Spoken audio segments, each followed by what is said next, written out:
Hello everyone, welcome to my YouTube channel. तो आज हमारी पॉलिटिक एमसीक्यू सीरीज की क्लास नंबर 37 और टॉपिक नंबर 22 भारत का महान्यायवादी। तो चलिए शुरू करते हैं। आज की क्लास का हमारा पहला क्वेश्चन है, भारत सरकार का प्रथम विधि अधिकारी कौन होता है? ऑप्शन नंबर ए संघीय विधि मंत्री, ऑप्शन नंबर बी भारत का महान्यायवादी, ऑप्शन नंबर सी विधि सचिव, ऑप्शन नंबर डी भारत का मुख्य न्यायाधीश। तो इस क्वेश्चन का right answer option number B, Bharat का महान्यायवादी भारत सरकार का प्रथम विधि अधिकारी होता है। और भारतीय महान्यायवादी की नियुक्ति का प्रावधान संविधान के अनुच्छेद 76 में दिया गया है। और भारत के महान्यायवादी की नियुक्ति राष्ट्रपति के द्वारा की जाती है। राष्ट्रपति के द्वारा की जाती है। और राष्ट्रपति ऐसे व्यक्ति को महान्यायवादी नियुक्त करता है जिसमें सर्वोच्च न्यायालय के न्यायाधीश चुने जाने की योग्यता हो, जिसमें सर्वोच्च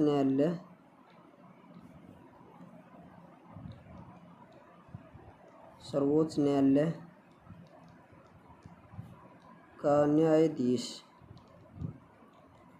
चुने जाने की योग्यता हो, ऐसा वर्णन संविधान के अनुच्छेद 76 सब क्लॉज 1 में दिया गया है। अगला क्वेश्चन है, भारत के अटॉर्नी जनरल की नियुक्ति कौन करता है? यानी कि भारत के महान्यायवादी की नियुक्ति कौन करता है? सर्वोच्च न्यायालय का मुख्य न्यायाधीश, भारत का प्रधानमंत्री, भारत का राष्ट्रपति या संघ लोक सेवा आयोग। तो इस क्वेश्चन का राइट आंसर है ऑप्शन नंबर सी, भारत के राष्ट्रपति के द्वारा महान्यायवादी की नियुक्ति की जाती है। और महान्यायवादी की नियुक्ति से संबंधित प्रावधान संविधान के अनुच्छेद 76 में दिया गया है।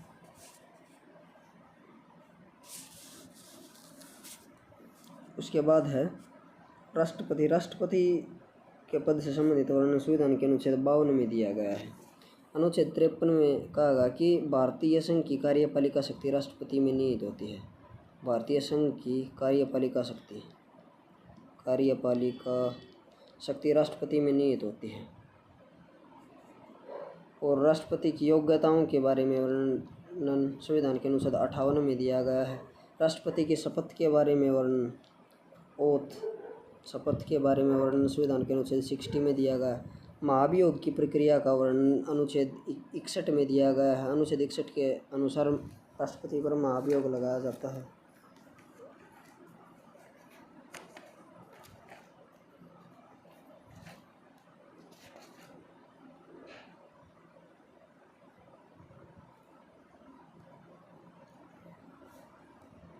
प्रधानमंत्री से संबंधित प्रावधान संविधान के अनुच्छेद 75 में है। और प्रधानमंत्री की नियुक्ति राष्ट्रपति के द्वारा की जाती है। और अन्य मंत्रियों की नियुक्ति राष्ट्रपति प्रधानमंत्री के परामर्श से करता है। इस क्वेश्चन का right answer option number C है। उसके बाद अगला क्वेश्चन है, संविधान के किस अनुच्छेद के अंतर्गत राष्ट्रपति द्वारा भारत के महान्यायवादी की नियुक्ति की जाती है? तो संविधान के अनुच्छेद 76 के अंतर्गत राष्ट्रपति के द्वारा भारत के महान्यायवादी की नियुक्ति की जाती है। अनुच्छेद 148 में कैग की नियुक्ति का, यानी कि control and auditor general of India, control and auditor general of India, auditor general of India यानी कि भारत का नियंत्रक एवं महालेखा परीक्षक, भारत का नियंत्रक एवं महालेखा परीक्षक,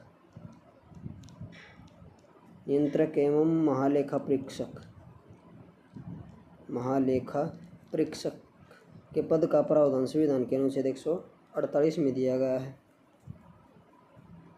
संविधान का अनुच्छेद 63 उपराष्ट्रपति के पद से संबंधित है। इसमें उपराष्ट्रपति के पद के बारे में वर्णन दिया गया। अनुच्छेद 52 में राष्ट्रपति के बारे में वर्णन दिया गया है। और इस क्वेश्चन का right answer option number C है। अगला क्वेश्चन है, भारत सरकार को कानूनी विषयों पर परामर्श कौन देता है? अटॉर्नी जनरल, उच्चतम न्यायालय का मुख्य न्यायाधीश, विधि आयोग का अध्यक्ष, इनमें से कोई नहीं। तो इस क्वेश्चन का right answer option number A, attorney general, यानी कि भारत का महान्यायवादी भारत सरकार को कानूनी विषयों पर परामर्श देता है।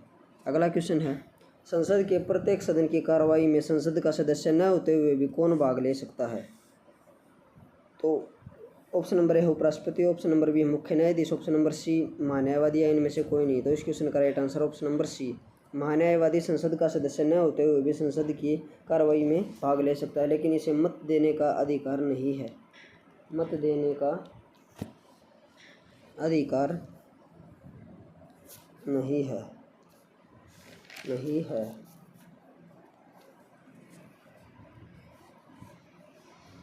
इस चीज़ का वर्णन संविधान के अनुच्छेद 88 में किया गया है कि महान्यायवादी संसद के दोनों सदनों की संयुक्त या अलग अलग बैठकों में भाग ले सकता है, लेकिन उसे मत देने का अधिकार नहीं है। इसका वर्णन संविधान के अनुच्छेद 88 में है।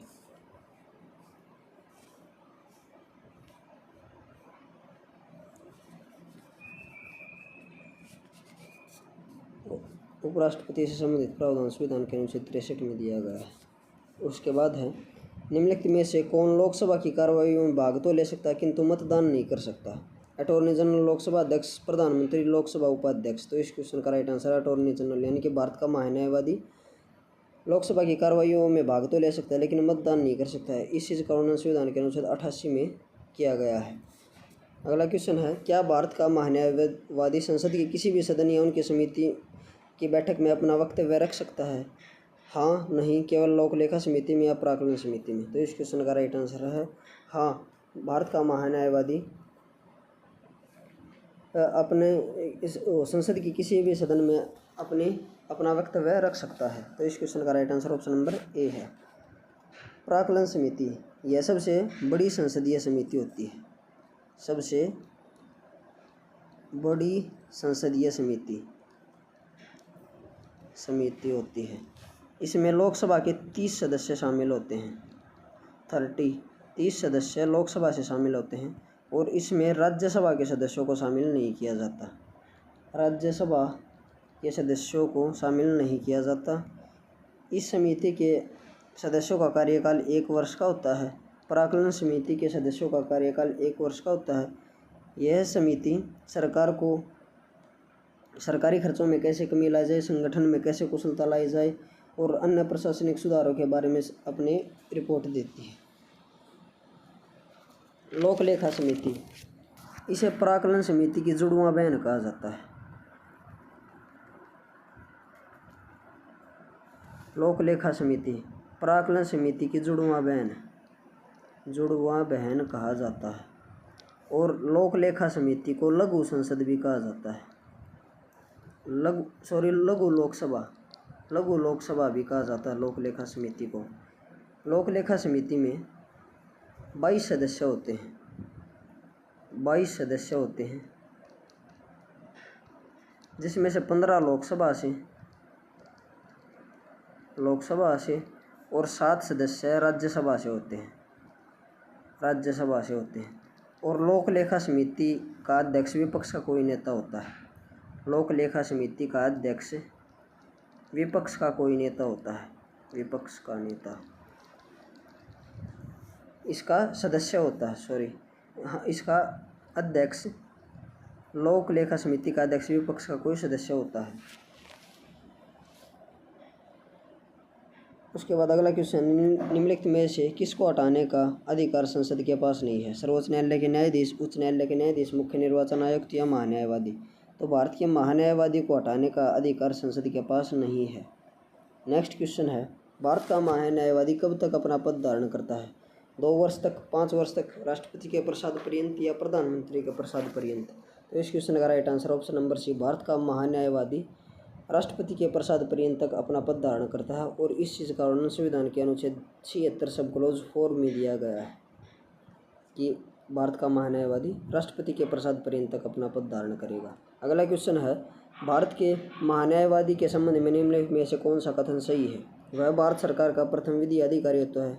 यह कथन बिल्कुल सही नहीं है, पूछा है। तो ऑप्शन नंबर ए, तो ये कथन तो सही है। उसे भारत के समस्त न्यायालयों में सरकार का पक्ष प्रस्तुत करने का अधिकार है। ये कथन भी सही है। वह संसद में अथवा संसद की किसी भी बैठक में भाग ले सकता है। यह कथन भी सत्य है। उसे संसद की कार्रवाई में भाग लेने तथा मतदान का अधिकार प्राप्त है। यह कथन असत्य है, क्योंकि उसे मतदान का अधिकार प्राप्त नहीं है, जिसका वर्णन संविधान के अनुच्छेद 88 में किया गया है। और यही इस क्वेश्चन का राइट आंसर होगा, यानी कि ऑप्शन नंबर डी इस क्वेश्चन का राइट आंसर होगा। डी कथन असत्य है क्योंकि उसे मतदान का अधिकार प्राप्त नहीं है। अगला क्वेश्चन है, भारत के महान्यायवादी के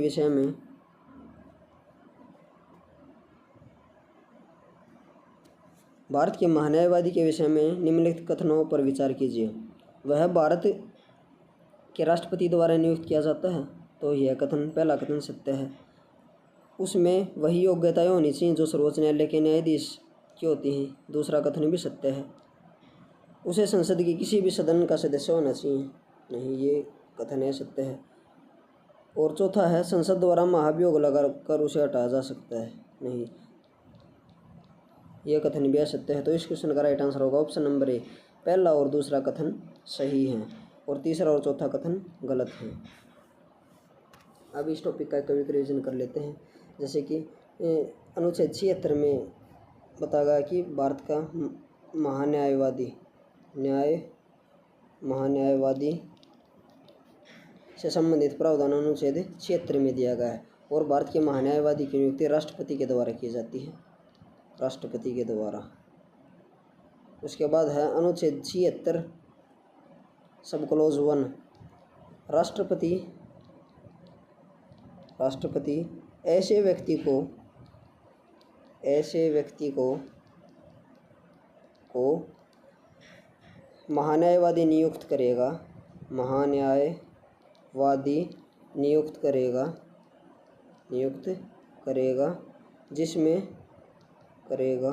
जिसमें सर्वोच्च न्यायालय का न्यायाधीश बनने की योग्यता हो, जिसमें सर्वोच्च न्यायालय यानी कि सुप्रीम कोर्ट, सर्वोच्च न्यायालय के न्यायाधीश बनने की योग्यता हो,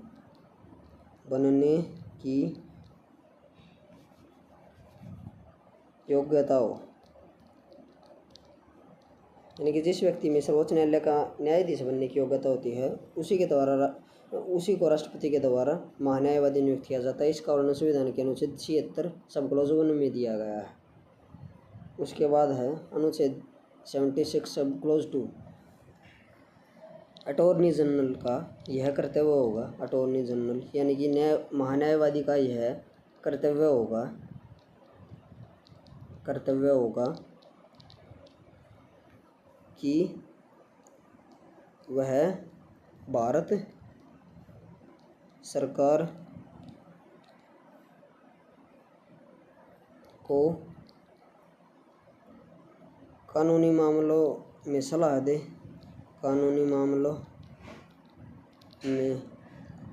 दे और कानूनी प्रकृति के अन्य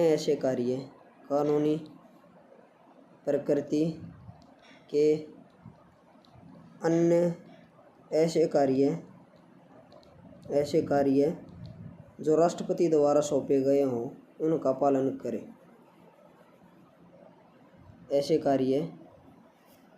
ऐसे अन्य कर्तव्यों का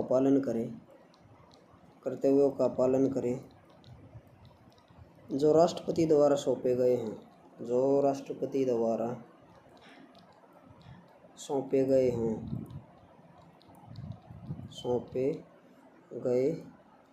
हों। उसके बाद है आर्टिकल 76 सब क्लोज 3, उसे सभी न्यायालयों में सुनवाई का अधिकार है। अटॉर्नी जनरल भारत सरकार के अधीन किसी भी न्यायालय में सुनवाई कर सकता है, उसे किसी भी न्यायालय में सुनवाई का अधिकार है किसी भी मामले में। और उसके बाद है अनुच्छेद 76 सब क्लोज 4, इसमें है महान्यायवादी राष्ट्रपति के प्रसाद पर्यंत तक अपने पद पर रहेगा,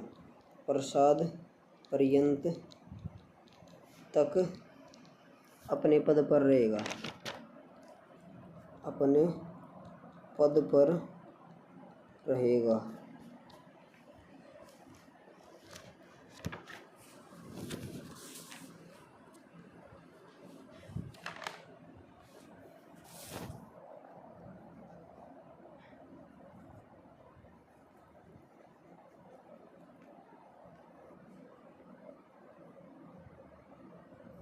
और अनुच्छेद 88 में कहा गया कि महान्यायवादी को संसद के किसी भी सदन की बैठक में भाग लेने का अधिकार है, परंतु मत देने का अधिकार नहीं है।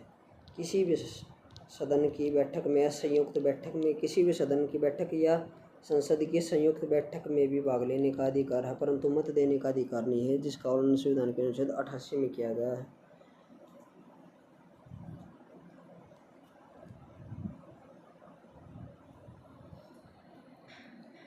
और यह न तो संसद का सदस्य होता है और न ही मंत्रिमंडल का।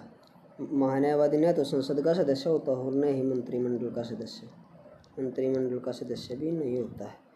और भारत के पहले महान्यायवादी थे MC शीतलवाड़। भारत के पहले महान्यायवादी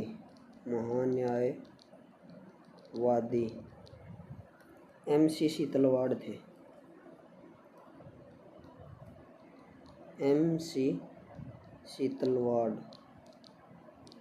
भारत के पहले महान्यायवादी थे, MC शीतलवाड़। और इसी के साथ ये टॉपिक खत्म होता है। अगर आपको वीडियो अच्छी लगी तो वीडियो को लाइक एंड शेयर करें तथा चैनल को सब्सक्राइब करें। Thank you.